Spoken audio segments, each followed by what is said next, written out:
Senhor, pela Tua graça que nós estamos aqui, ó Deus. É pela Tua infinita graça que fomos alcançados.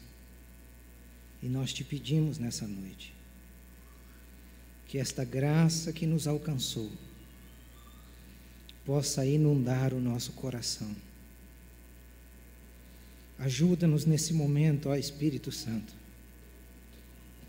a tirar da nossa mente, a tirar do nosso coração tudo aquilo que nos preocupa, tudo aquilo que o inimigo lança na nossa mente para roubar a nossa atenção. Nós repreendemos todo tipo de ação em nome de Jesus, para que somente a graça, a soberana graça, se manifeste em nosso meio, que vidas sejam alcançadas por esta graça. Ajuda-nos nessa noite, na transmissão da Tua palavra, com o coração quebrantado, com o coração cheio da presença do Espírito, passar o conteúdo com clareza, e que a palavra ao sair dos meus lábios sejam palavras do Senhor. Tira tudo que é do homem e manifesta somente aquilo que é do Espírito nesse momento, ó Deus. Guarda a nossa mente, guarda o nosso coração, para que esta semente caia e produza frutos de arrependimento. Alegre a nossa alma, encha-nos de esperança. Que possamos sair daqui, ó Deus, cheios de gratidão, de louvor, por tão grande projeto efetuado na obra da cruz. Muito obrigado, Senhor, porque sabemos que o Espírito do Senhor está aqui no nosso meio, em nós. O Teu Filho está aqui no nosso meio e há de falar ao nosso coração.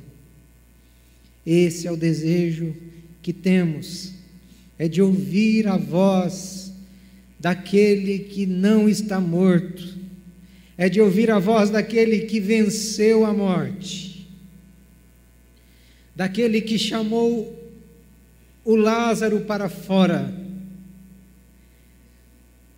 daquele que chamou muitos que aqui estão também para fora, porque mortos estávamos em nossos delitos e pecados.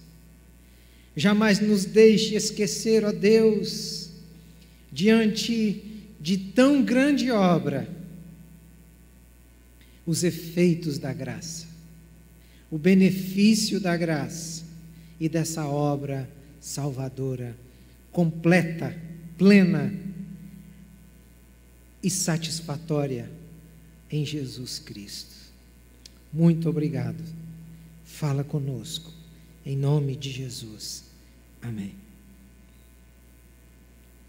Eu quero sequenciar aqui Efésios capítulo 1. Hoje eu pretendo terminar os versos 11 e o 12, a parte A. Comecei domingo passado, e estes versos focam o propósito de Deus. Então, para facilitar a sua compreensão e a sua leitura, o texto será projetado, Juliano fará essa leitura, e eu vou passar brevemente aqui no contexto, muito breve, porque já foi transmitido domingo passado esse contexto por detalhe, e vamos caminhar para então finalizarmos a exposição e depois prosseguirmos, né, numa próxima oportunidade, nos versos 13, do 12, parte B, até o 13, se Deus assim nos permitir.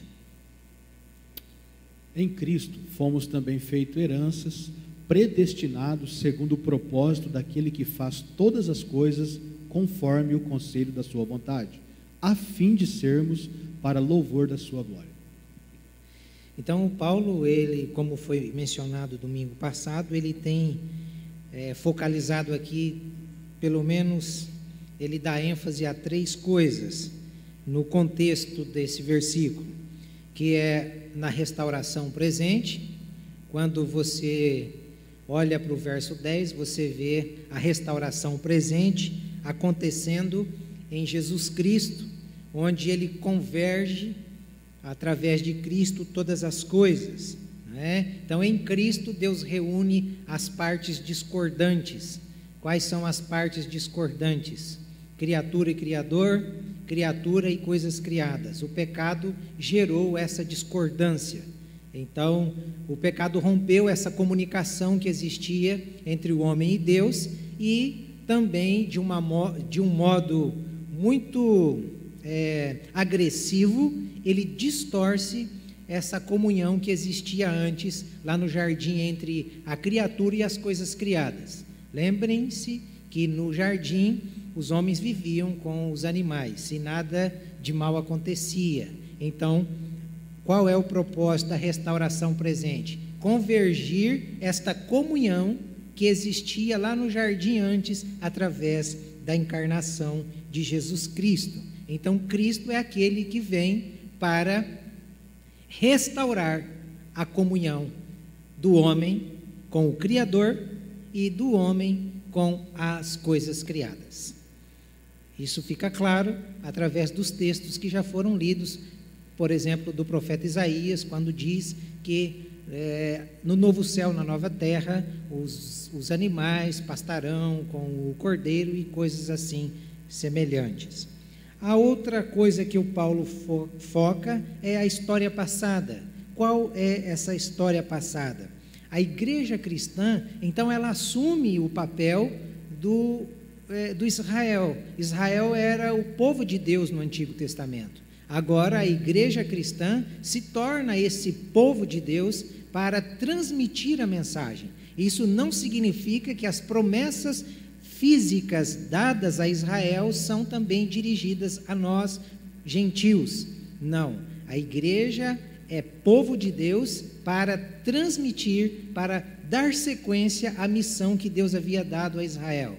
Deus usou o povo de Israel para escrever a mensagem, e Deus está usando a igreja para transmitir esta mensagem.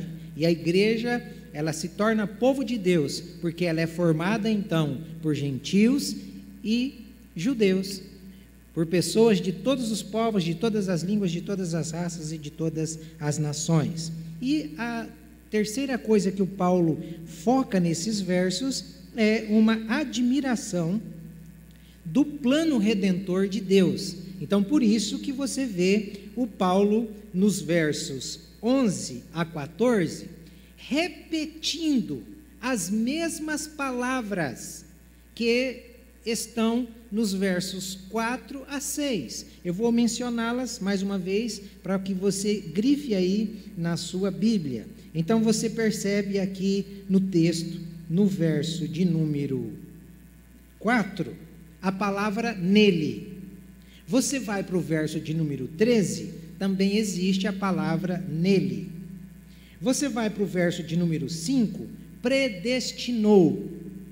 Você vai para o verso 11, está lá a palavra predestinados, como vocês podem ver aí no texto projetado. Vai para o verso ainda de número 5, sua vontade. Vai para o verso 11, sua vontade. Verso 6, para louvor da glória ou da sua glória.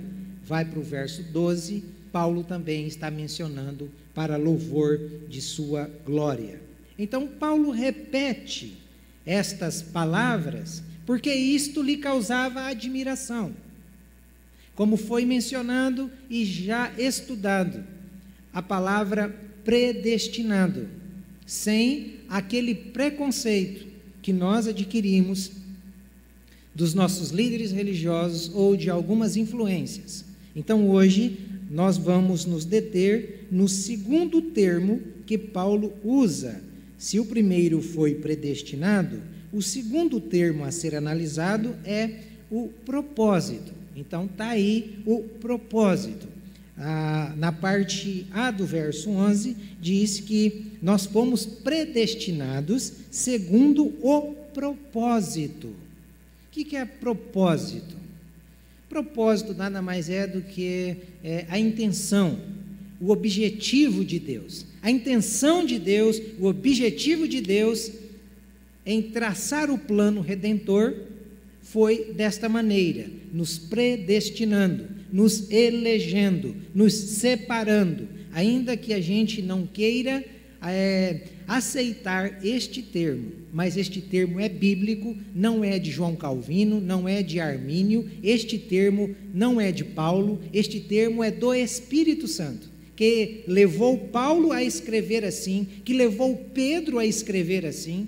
Então, ainda que você não queira, eu aconselho você a assistir a última reflexão de domingo passado, que está tratando deste termo predestinado. Então, Paulo vai usar aqui a palavra propósito para acentuar o fato de que a ideia inicial de restabelecer a harmonia de todas as coisas, ela teve início na pessoa de Deus. Foi Deus que decidiu assim. E quando foi que Deus tomou essa decisão? Deus tomou essa decisão antes que eu e você fôssemos criados. Deus tomou esta decisão antes da fundação do mundo. Nada mais é do que Paulo está dizendo que Deus se propôs. Foi propósito dele, foi objetivo dele, foi a intenção dele de incluir a mim e a você. Foi Ele quem decidiu, foi Ele quem nos incluiu, nos inseriu, para que nós pudéssemos, a partir de Cristo, herdar o reino de Deus. Então não foi escolha minha, não foi escolha sua. Ninguém aqui orou, né, como foi mencionado, pedindo a Deus que enviasse Jesus para morrer em nosso lugar. Ninguém teve essa capacidade. Deus percebeu que não havia outra forma de resgatar o seu povo se não fosse através da morte substitutiva na cruz do Calvário, e a morte teria que ser de alguém perfeito, de alguém que agradasse ao Pai, e só um poderia fazer isso, o próprio Jesus Cristo. Então, para validar essa ideia de que o propósito é de Deus, Paulo vai acrescentar aqui no propósito um outro termo que nós vamos analisar agora, e nós vamos analisar cuidadosamente. Qual é o termo? Conselho de sua vontade. Então, a intenção de Deus era essa, de nos predestinar. E Paulo, para acentuar a ideia do propósito, ele coloca conselho de sua vontade. A ideia de conselho é quando nós vamos fazer alguma coisa que não temos a certeza, ou não temos a capacidade de mensurar se aquilo vai dar certo ou vai dar errado. Então a gente reúne, né, pessoas para nos aconselhar, para dizer: olha, se você fizer assim, pode acontecer isso, se você fizer assado, pode acontecer aquilo outro. A ideia de conselho é essa. E sempre nós procuramos pessoas, ou pelo menos deveríamos procurar, pessoas que têm um conhecimento bíblico. E esta deveria ser a iniciativa nossa como cristãos. Não é procurar a nossa manicure, que não conhece de Bíblia, não é procurar a nossa cabeleireira, que não estou menosprezando estas profissões, não é procurar o médico ou o psicólogo, não é procurar essas pessoas que vão nos orientar a tomar as decisões certas. Quem pode nos orientar a tomar as decisões certas é só uma pessoa, Deus, através de sua palavra. Por isso que é de extrema importância que um cristão consulte pessoas que tenham conhecimento, que tenham comunhão com as Escrituras. Só que aqui, Deus, Ele faz uma consulta com quem? Em quem? Ou de quem? Porque o conselho que Ele procura é o conselho de sua própria vontade. Ele não saiu perguntando, na verdade, o que é que esse conselho de sua vontade significa. Simples. Deus não saiu coletando opiniões. É como se eu pegasse esse microfone e saísse daqui dizendo, imagine eu, Deus, saindo aqui dizendo, ô Juliano, o que você acha no plano redentor? Eu devo fazer assim ou devo fazer assado? Ô Paulo, o que você acha do plano redentor? Assim ou assado? Ô Marta, o que você acha? Ô João, o que você acha? Ô Maria, o que você acha? Deus não saiu assim. Por isso que nós é que queremos questionar a vontade soberana de Deus. Nós não queremos nos submeter a esta vontade. Deus fez tudo de acordo com o conselho de sua vontade, por uma razão básica. Ele não precisava e nem tinha como sair pedindo conselhos, porque senão ele não era Deus, senão ele não seria onisciente, senão ele não seria onipotente, onipresente. Ele seria um deusinho tão pequeno que precisava de conselhos coletados de outros deuses. Qual a base de que Deus não precisava disso? A Bíblia responde no profeta Isaías, capítulo 45, verso 5, menciona porque Deus não saiu coletando conselhos. Eu sou o Senhor, e não há outro, além de mim não há Deus. Simples assim. Básico. Por isso que a mim e a você cabe só uma coisa, diante de um termo, quando nós nos deparamos de uma palavra como essa, que é inaceitável à consciência humana, predestinado, a gente não tem como dizer a Deus, eu não aceito isso, eu rejeito essa palavra, isso não pode fazer parte da vida cristã. Sinceramente, hoje quando eu estava tomando banho antes de vir, eu fiquei pensando muito sobre isso. E percebi que é muito mais fácil chegar num púlpito e começar a pregar, dizendo que você tem a capacidade de aceitar Jesus Cristo, do que dizer a você que é Jesus Cristo que te aceita. É muito mais fácil. É muito mais fácil eu colocar essa responsabilidade em suas mãos, sendo que, na verdade, nós não temos capacidade para isso. Eu estaria tirando a glória de Deus, eu estaria pervertendo o plano redentor de Deus, porque tudo começou em Deus. O conselho e a vontade de traçar esse plano não dependia de mim e de você, dependeu apenas dele. A Santa Trindade deliberou consigo mesma este plano redentor. O Pai diz, nós temos que resgatar. Para resgatar tem que alguém santo morrer. O Filho se prontifica dizendo, eu vou, Pai, aqui estou eu. E o Espírito diz, vai e eu farei a parte que é convencer o homem do pecado, da morte, da justiça e do juízo. Então a vontade desse plano deliberativo para a salvação do propósito de Deus é deliberado pela Santa Trindade. É isso que significa conselho de sua vontade. O que é que isso transmite?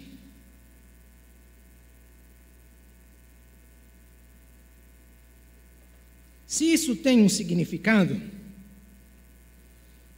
dizendo que tudo começou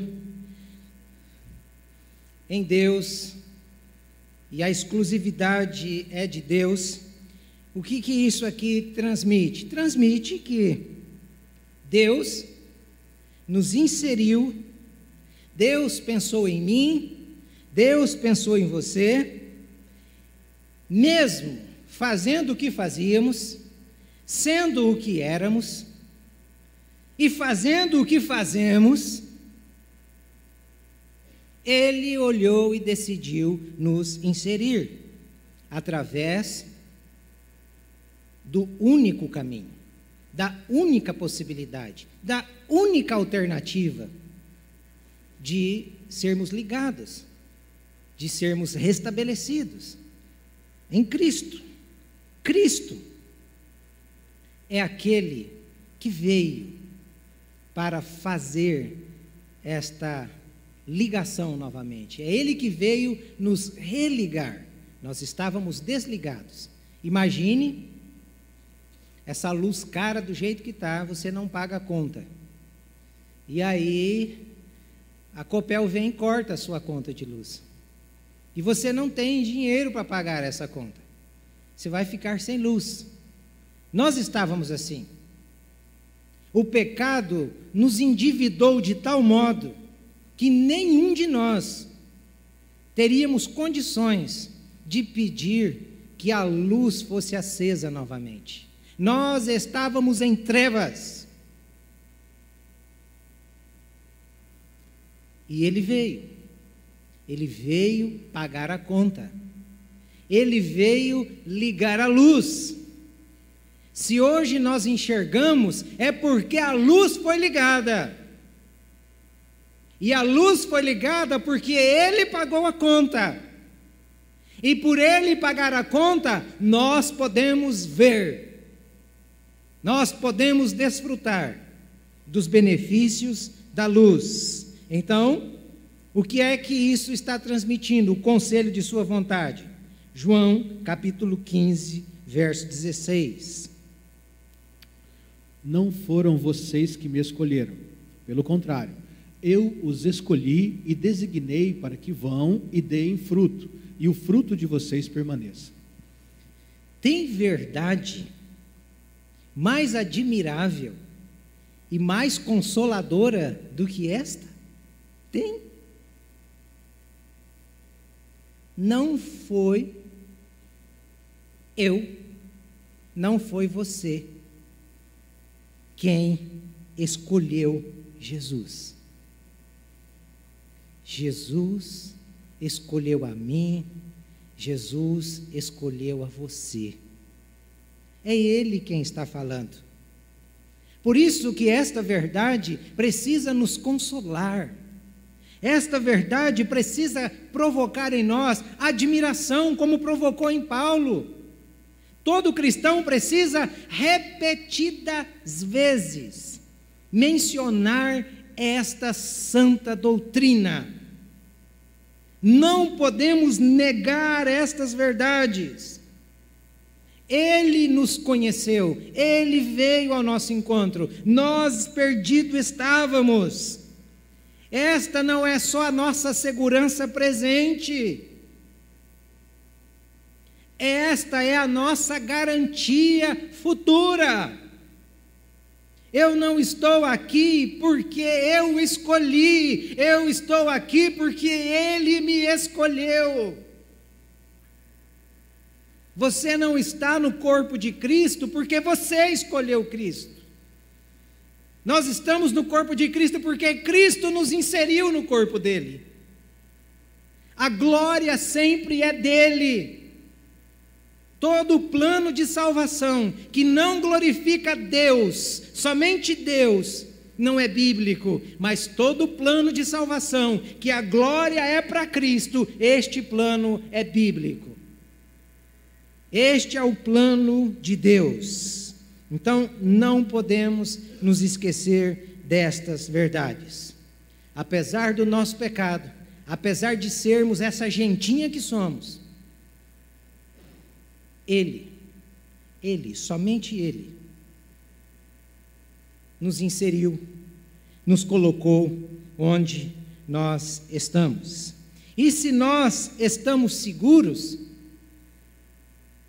é por causa da obra dele. Não é por causa de que nós entramos nele, é por causa de que ele entrou em nós, na pessoa do Espírito Santo. Esta deve ser a segurança do cristão. Esta deve ser a minha segurança.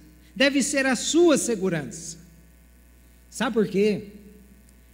Que deve ser a nossa segurança? Porque olha o que Paulo vai escrever aos Filipenses. Estou certo de que aquele que começou a boa obra em vocês há de completá-la até o dia de Cristo Jesus. Você está entendendo o que está escrito aí? A nossa segurança não está em nós. A nossa segurança está em quem começou. Quem começou é quem vai terminar. Não é isso que Paulo está dizendo? Estou certo de que aquele que começou há de completá-la. Por isso que o cristão que nasceu de novo, ele é salvo,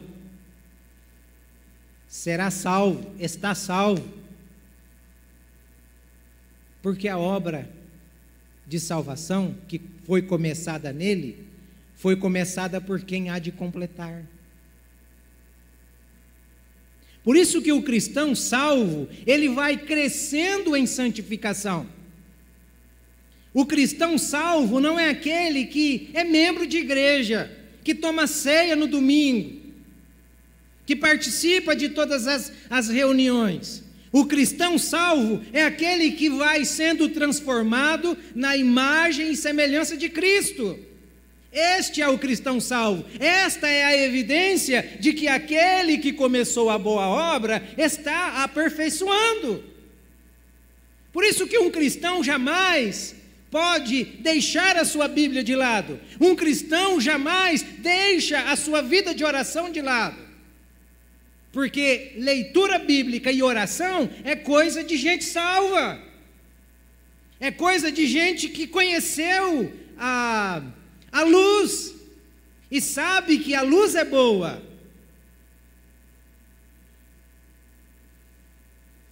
Se nós não estivermos crescendo, eu aconselho você a procurar o seu Senhor e pedir ao seu Senhor: a minha luz está fraca, aumenta a carga. Ele aumenta a carga. Ele é capaz de dar o segundo toque. Existe isso? Existe. Lembram do cego? Jesus vem dar um toque, ele começa a ver e começa a ver distorcido. Jesus pergunta: o que você está vendo? Olha, vejo homens como árvore, árvores como homem. Aí Jesus vai dar o segundo toque. E agora? Não, agora eu estou vendo direito. Que o Senhor nos desperte para estas verdades e que possamos ter esta consciência de que aquele que começou em nós a boa obra há de completá-la. Então a minha salvação não depende de mim, não depende do que eu faço. Aí você está dizendo: mas até agora você estava dizendo que o crente vai orar, Sim, nós vamos orar não porque nós desejamos aquilo ali, ou queremos através daquilo ali mudar Deus. Para começar, um crente que vai orar, que nasceu de novo, ele não vai para a oração para mudar Deus. Para começar, já aí, ele vai para a oração para tentar fazer com que a vontade de Deus seja a vontade do seu coração. Quando você vê um crente dobrando o joelho, dizendo: Deus faça isso, Deus faça aquilo, esse cara não entendeu ainda. Jesus Cristo é o maior exemplo de oração.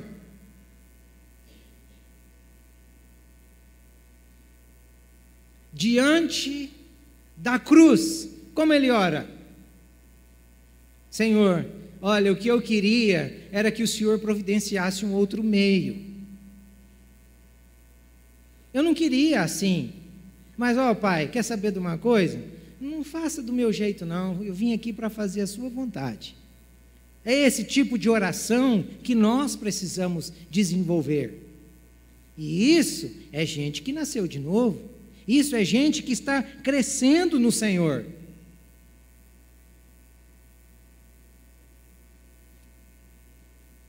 Nós precisamos, irmãos, mais do que nunca, de nos reencontrarmos com a fé verdadeira, com o Cristo verdadeiro, porque tem muito Cristo falso e tem muita fé falsa.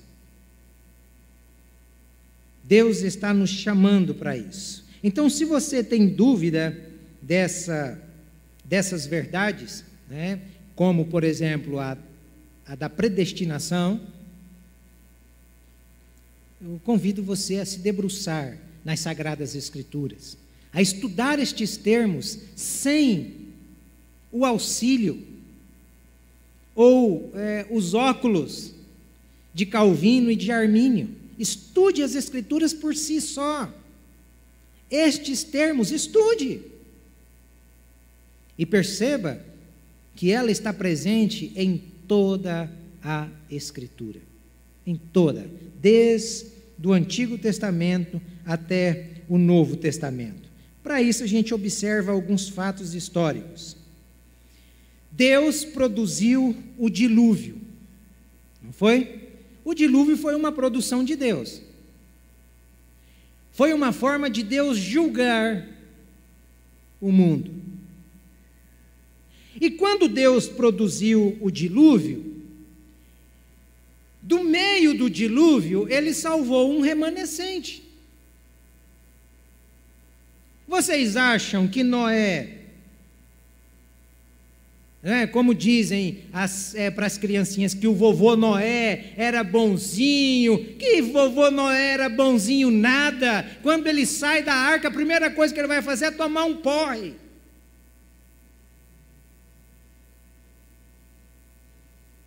Toma um porre de vinho, fica pelado, um filho vê e ele amaldiçoa ainda. É esse o vovô Noé bonzinho? Então já começa a descartar e desmascarar esses mitos de que os homens são salvos porque são bons. Deus veio buscar e salvar é pecador, é gente pecadora. E no meio desse dilúvio, Deus salva um remanescente, salva 8 pessoas. Vai olhar os filhos de Noé, as noras, para você ver cada troço brabo. Só Deus mesmo para escolher uns trem assim.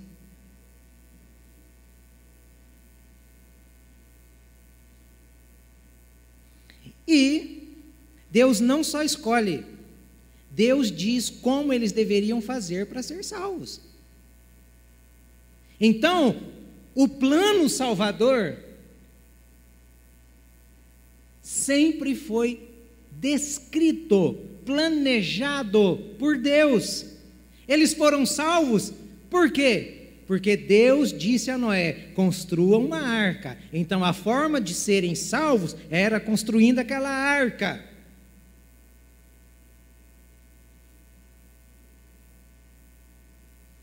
No Novo Testamento, Deus diz que existe só uma forma de ser salvo. Qual é a forma de ser salvo? Creia no Senhor Jesus e será salvo. Não é creia na Maria, não é creia no José, não é peça a intercessão pelo Joaquim, é creia em Jesus.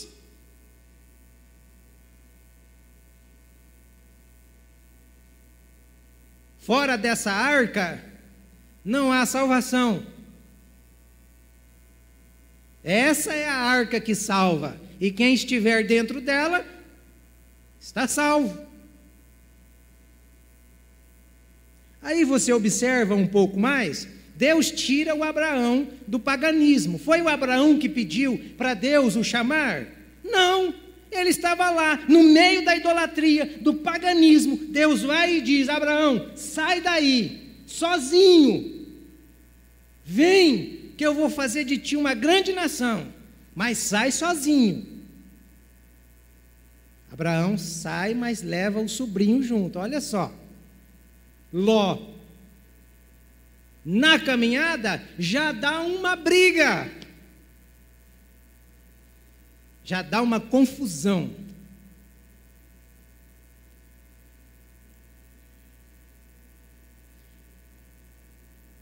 E Deus faz desse homem pagão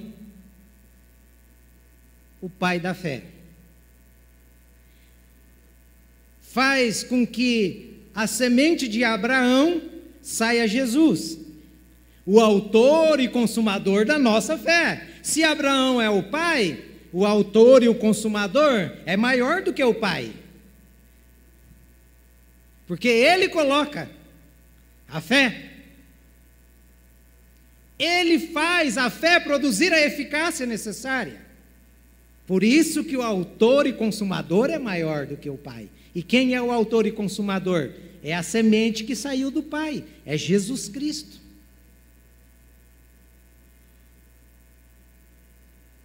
Caminhando um pouco mais na história, em seguida vem os patriarcas, as 12 tribos. E se você observar, esse pessoal começa a caminhar bem, os patriarcas começam a caminhar bem mal. Quem lembra da história dos patriarcas sabe muito bem disso. É só você lembrar, por exemplo, de Jacó. Jacó foi o que Deus amou. Não parece que o Esaú era melhor do que o Jacó? Se você observar na leitura bíblica, o Esaú era melhor do que o Jacó. Para começar, o Jacó é trapaceiro. O nome do cara já fala: enganador, trambiqueiro. Ele gosta de fazer negócio e passar os outros para trás. O Esaú não, é um pobre coitado que está ali lutando, fazendo boas obras. O outro é um tranqueira. E quem é que Deus escolhe para dar sequência na sua linhagem, no seu povo? Aí vem você se achando e pagando de bonzinho, de merecedor. Ninguém merece. Nós estamos aqui é só pela graça. É só pela graça, e é porque Ele nos chamou. Aí depois vem o período dos juízes. E o povo começa a se perder. De vez em quando Deus levanta um juiz para libertar esse povo, porque esse povo caía na idolatria. Olha como que o plano redentor de Deus sequencia na história. E daí Deus levanta os profetas, com a intenção de fazer com que o povo não fosse levado para o cativeiro babilônico, de que as tribos do norte, as 10 tribos do norte, não fossem destruídas pelos caldeus, pelos assírios.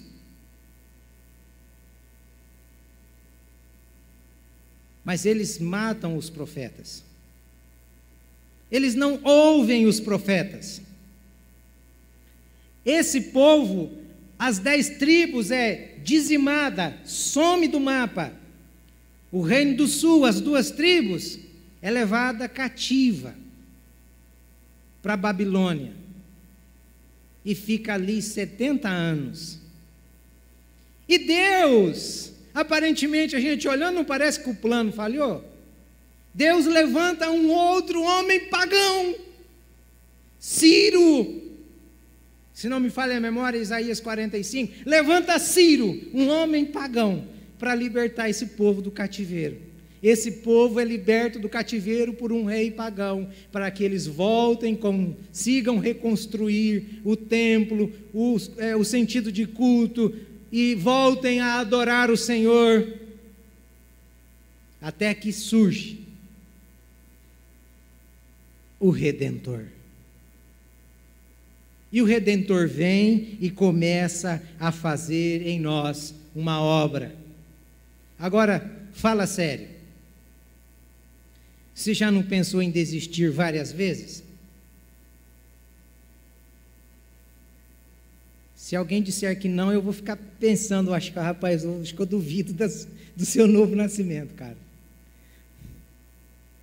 Quem nasceu de novo vai pensar em desistir, algumas vezes vai pensar. Não parece que lá era melhor? Não acontecia tanta coisa ruim na vida da gente? Isso não é coisa só do Asaf não, gente. Isso é coisa de quem nasceu de novo. A gente crê porque tem dúvida.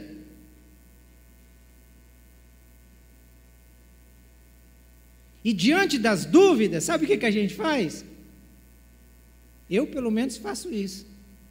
Tá, Senhor, eu duvido dessas coisas, mas eu vou me submeter a elas, porque não tem como explicá-las. Se você observar, parece que temos mais motivos para não crer do que para crer. Mas dentro de nós existe uma coisa chamada Espírito Santo de Deus, que nos momentos em que a gente pensa em desistir, ele reacende novamente a chama dentro de nós, e aí a gente fala, como diz o Pedro: para onde iremos nós, Senhor, se só tu tens palavras de vida eterna? Para onde? Para onde você quer ir? Vai correr de Deus? Aí o Davi diz: olha, eu até tentei, subi no mais alto monte, lá ele estava, eu desci no mais profundo abismo, lá ele estava, fui no lugar mais escuro, e ele me via. Não tem como. O plano redentor é de Deus, começou em Deus e é efetuado diariamente em mim e em você pelo próprio Deus. Se esse plano dependesse de mim, se esse plano dependesse dos judeus, ele não teria fracassado? Teria fracassado quando esse povo foi levado para o cativeiro. Ali perdeu-se as esperanças. Se esse plano dependesse de mim e de você, nós brasileiros, imagine, olha para o nosso Congresso, se esse plano dependesse da liderança do nosso país, se esse plano dependesse de mim e de você, ele teria ido para o ralo. Então, entenda de uma vez por todas, se não fosse Jesus Cristo efetuar para sempre a nossa salvação, nenhum de nós seríamos cristãos. Ele nos despertou, Ele nos convenceu, Ele nos trouxe para perto dEle. Foi Ele, só Ele. Você tem dúvida? Romanos, capítulo 8, verso 28. Sabemos que todas as coisas cooperam para o bem daqueles que amam a Deus, daqueles que são chamados segundo o seu propósito. Todas as coisas cooperam para o bem daqueles que amam a Deus. Tem alguns que vieram para Cristo porque foram chamados de um modo muito bondoso. Na verdade, não é que o modo é diferente, é que por sermos diferentes, Deus nos chama de várias formas. Uns, como dizem, uns vêm pelo amor. Não é bíblico, mas uns dizem isso. Uns vêm pelo amor. E outros vêm, sabe como? Como o profeta Isaías disse para o povo de Israel: eu vou jogar um anzol, e você vai morder esse anzol, e eu vou te puxar. Sabe aquelas lobó? Porque traíra é assim que você pega. E tem muito crente que é traíra, é lobó. Ele é pego só no anzol, e vem com a boca rasgada, mas vem. O importante é estar em Cristo. Não importa a forma que chegamos a Ele, mas que Ele nos trouxe, Ele nos trouxe. Eu nunca me esqueço de uma fala do Paulo Serosino, dizendo que através da morte da filha, ele e a Marta foram alcançados pelo Senhor. Vai entender isso. Vai explicar isso. Quem vai explicar uma coisa dessa?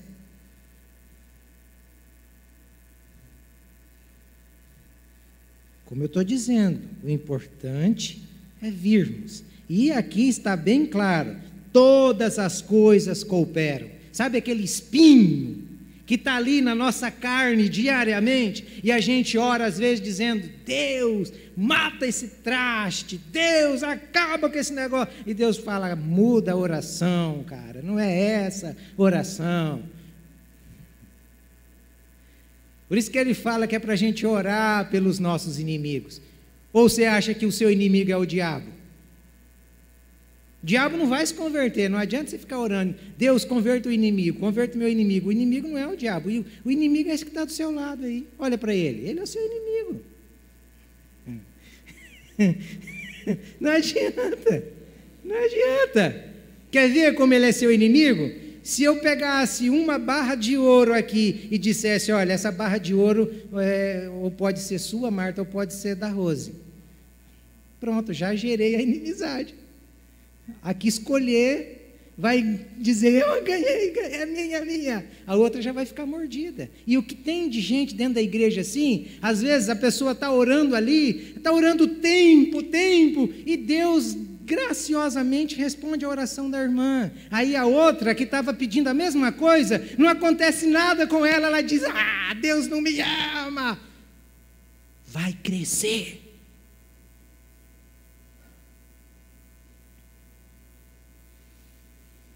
É assim que funcionam as coisas. Isso explica porque nós viemos para o culto hoje. Você está aqui no culto hoje, por que você acha? Por que você acha que você está cultuando a Deus hoje? Por que você acha que o seu amigo, aquele cara, gente boa, está lá talvez no Pimenta Doce, está lá não sei aonde, na farra? Por que você acha?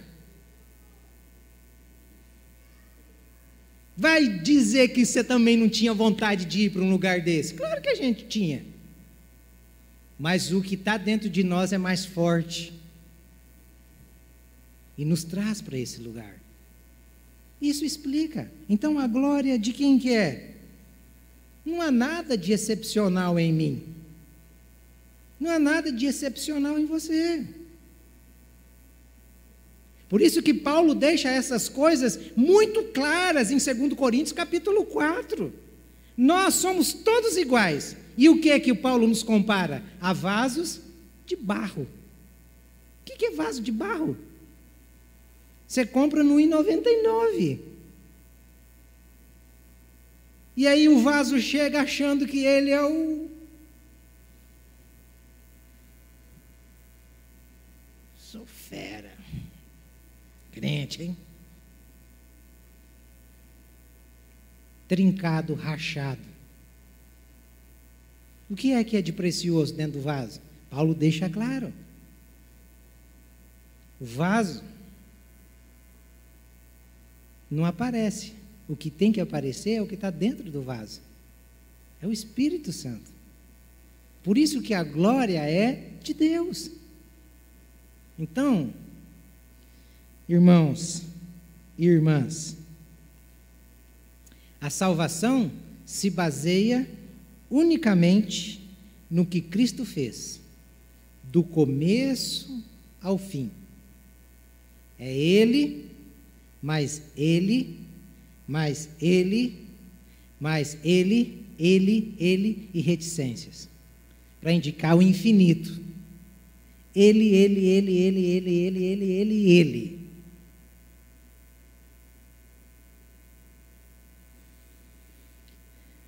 Espero que Deus nos ajude a confiar plenamente nesse plano que é propósito de Deus para a salvação daqueles que Ele começou a boa obra. Estes morarão eternamente com o Senhor. Só estes. Só estes. Para a glória de quem? Lembrem-se, todas as vezes que Paulo usa o termo predestinado, predestinação, ele sempre coloca embaixo, pode observar dos versos 4 a 11, para louvor de sua glória. Pode observar dos versos 4 a 6, de 11 a 14, sempre vai ter ali, para louvor de sua glória. Para sempre nos lembrar de que nada há de bom em nós. Nada. Isso não causa admiração? Cara, às vezes eu olho assim e falo, meu Deus do céu, como que o Senhor pôde me chamar? Às vezes eu tenho medo dos becos escuros, sombrios, da minha alma, da minha mente. Como eu tenho medo desses becos. Existem vielas que eu percebo sujas,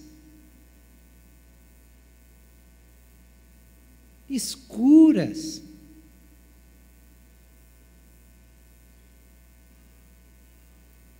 E eu fico assombrado dizendo, Deus, como pode me amar assim?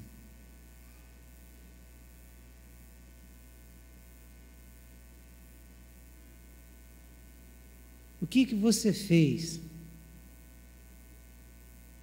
que talvez isso te impede, isso coloca em você uma culpa, isso tira de você a alegria? Eu quero lhe dizer que Cristo nessa noite está dizendo para você, meu filho, minha filha, coloque esse negócio sobre mim, porque a conta eu já paguei. Perdoado você está. Eu te conheço. Sei o que é que está dentro desse coração.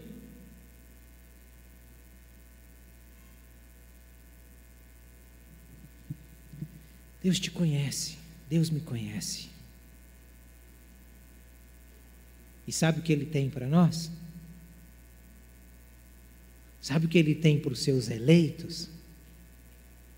Perdão. Graça. Vamos cantar? E depois dessa música eu quero orar com você. Que deseja experimentar mais da graça. Que deseja se render a essa graça. Se esse for o seu desejo, eu quero orar com você. E sei que esse é o desejo que Deus está colocando em corações nessa noite. Para desfrutar, para experimentar dessa graça que perdoa, que salva, que alegra, que tira a culpa, que nos coloca em pé diante daquele que vive.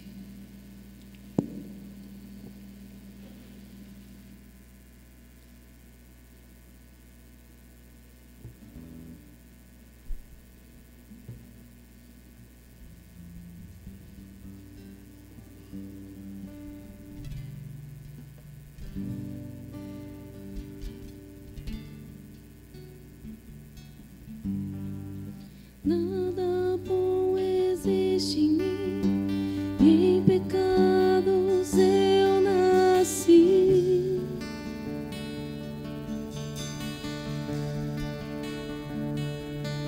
Só as trevas eu amei aqui, como em Cristo hoje estou. Só por graça soberana, só por graça escolhido, só por graça separado, só por graça eu fui salvo.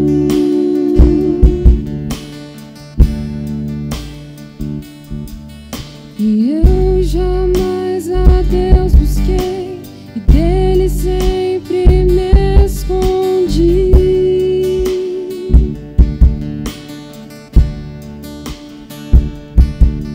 O mal eu sim chamei de bem, pecar sim era meu prazer. Deus é soberano em graça, sua graça regenera, sua graça justifica, sua graça santifica. Deus é soberano em graça, sua graça regenera, sua graça justifica, sua graça santifica, sua graça me liberta, sua graça me consola, sua graça me sustenta, sua graça tudo vence. Você que está aqui nessa noite e se sente preso, que tem ainda algumas coisas que te culpam, que não deixam você progredir, crescer no Senhor. Nessa noite Ele quer derramar dessa graça que consola, que regenera, que alegra. Não é feio a gente reconhecer estas coisas. Não é feio a gente descobrir estes becos escuros dentro de nós.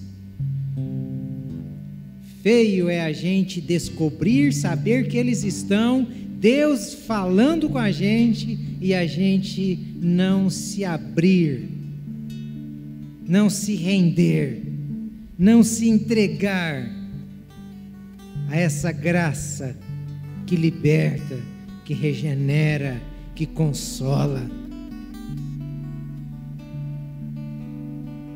Vamos nos colocar em pé nesse momento. Eu quero orar. Se tiver aqui em nosso meio pessoas que querem mais dessa graça, que querem desfrutar mais desse perdão, dessa alegria que só a graça pode dar. Se tiver alguém, eu não vou insistir.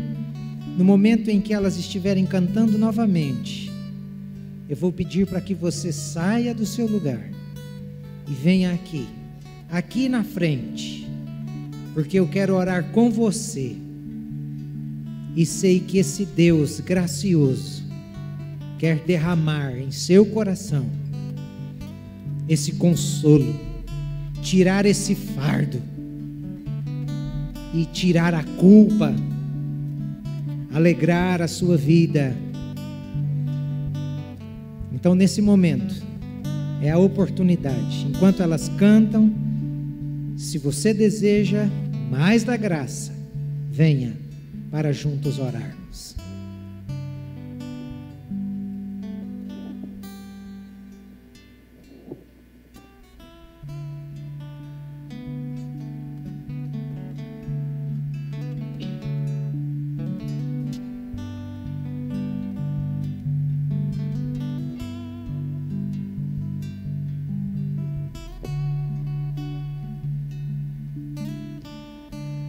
Deus é soberano em graça, sua graça regenera, sua graça me justifica, sua graça santifica. Sua graça me liberta, sua graça me consola, sua graça me sustenta, sua graça tudo vence.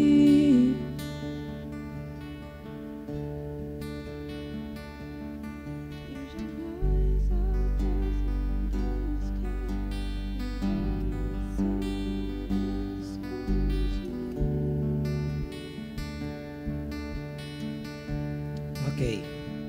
Não tem ninguém? Amém. Que Deus nos abençoe nessa noite. Senhor, aqui estás, a tua serva. Eu não sei o que está em seu coração, mas o Senhor sabe. O Senhor é aquele que tem 7 olhos, que vê todas as coisas. E eu te peço, ó Deus, que essa graça que consola, essa graça que regenera, essa graça que tira a culpa, que tira os medos, essa graça que nos coloca de pé, possa recair sobre a tua filha nessa noite. Se ela aqui está, é porque o Senhor a trouxe. E sabemos que é sobre ela que o Senhor tem para dispensar aquilo que foi oferecido nessa noite. Muito obrigado, ó Deus. Muito obrigado, porque sabemos que Tu és aquele que começou a boa obra e há de completá-la até o dia de Cristo Jesus. Em nome do Filho amado é que nós oramos e te agradecemos.